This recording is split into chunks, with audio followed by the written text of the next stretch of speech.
Out front tonight, the breaking news, out of control. A major fire now rapidly tearing through Southern California again. A city already in crisis. Look at those images on your screen. Officials warning it could be about to go, quote, nuclear. These are live pictures of what is now being called the Hughes Fire. A new fire at this hour, now consuming a football-size area every 2 to 3 seconds. I remember the last time we told you numbers like that. We were standing on the ground in Los Angeles. More than 8,000 acres already gone up in flames with the Hughes Fire, towering clouds of smoke and ash over Los Angeles. Powerful wind gusts right now providing that fuel, pushing the flames closer to crowded neighborhoods.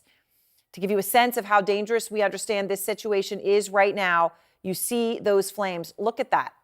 Right over the highway. Now, those highways have been closed. These evacuation notices receiving fast and furious. But just look at that fire and that black smoke. Winds in Southern California are actually expected to get much worse as we go through tonight.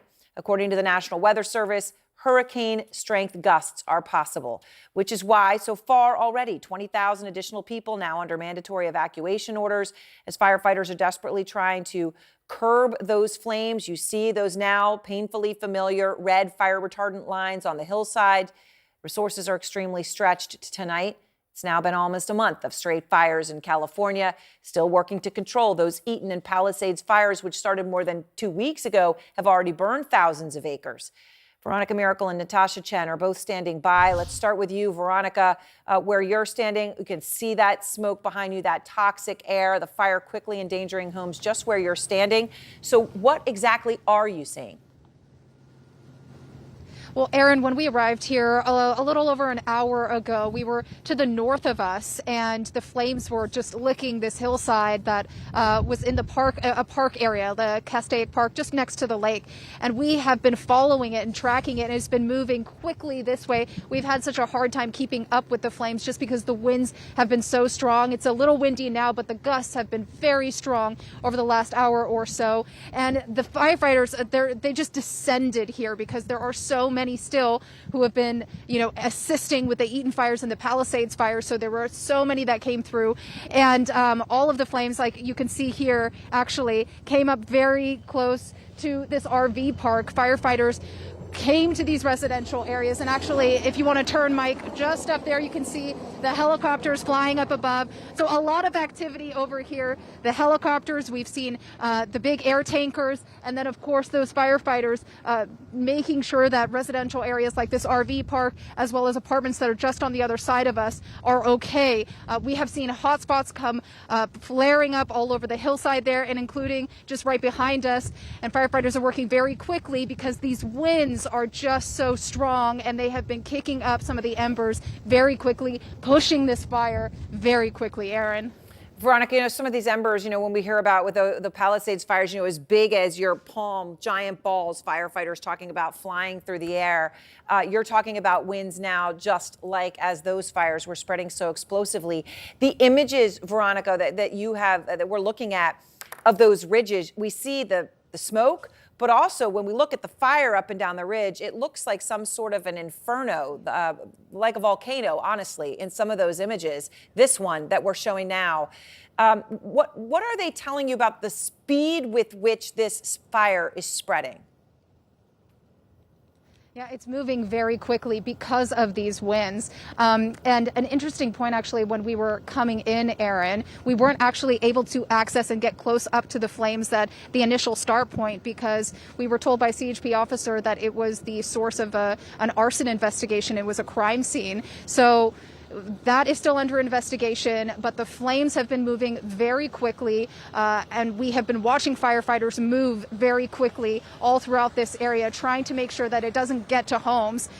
When we were driving up, we did see huge plumes of smoke, white smoke, which is a good thing. I'm sure, as you remember, when we see lighter smoke, that means it's trees and brush. But it's when you see that dense, dark, black smoke that typically means that a residence is on fire, or a car, and we have not heard of any residences going up in flames yet. We have also not seen any thick, black, dark smoke here. So that's the good news, Aaron. Well, it's the good news where you are, and thank God for that. We'll see what happens over this next bit. But as we're looking looking here at the images on the screen, and obviously these images are not exactly where Veronica is, but you see this KABC footage, you can see that is entirely black smoke.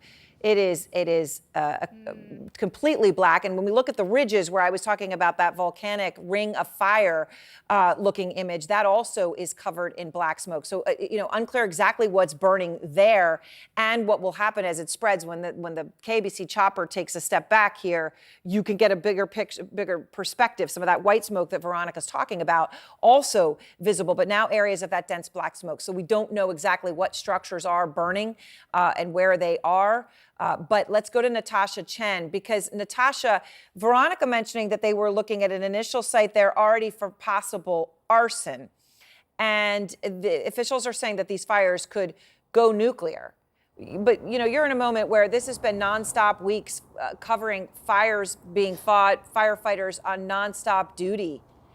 How are they managing a massive new fire like this right now? Well, Erin, it does feel like this metro area just can't catch a break. Now, the good news is Veronica's talking about a lot of aggressive attack on the Hughes Fire. We already had a lot of resources in town, people who had come from other states, from Canada even, to help out with those Palisades and Eaton fires. So there are a lot of people here ready to go help. So that's the good news.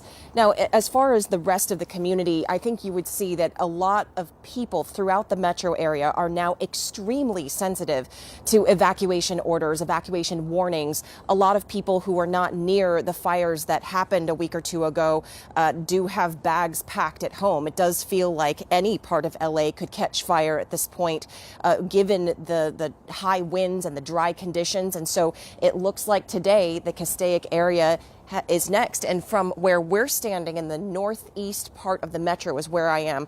Looking across town, we can see that plume of smoke over where Veronica is. So this is just very nerve-wracking for a lot of people. And we already mentioned thousands under evacuation orders and warnings. So again, a very aggressive attack here, and people being extra careful right now, at least I hope they are, trying to get out very quickly and having those bags packed, taking no chances here, because everyone has seen what is possible with the devastation on the west side, with the Palisades on the east side in Altadena. And unfortunately, the winds are expected to pick up again tomorrow. So we are also waiting to hear more about what this means, the dry fuel, and press conference coming up in about an hour, Erin.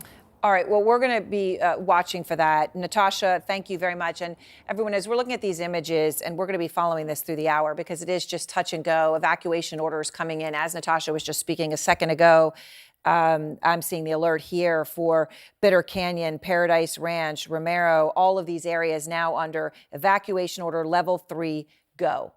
And that is what's happening in California right now. So we're going to be monitoring these fires, as we said, every few minutes here, burning through multiple football fields of a massive fire.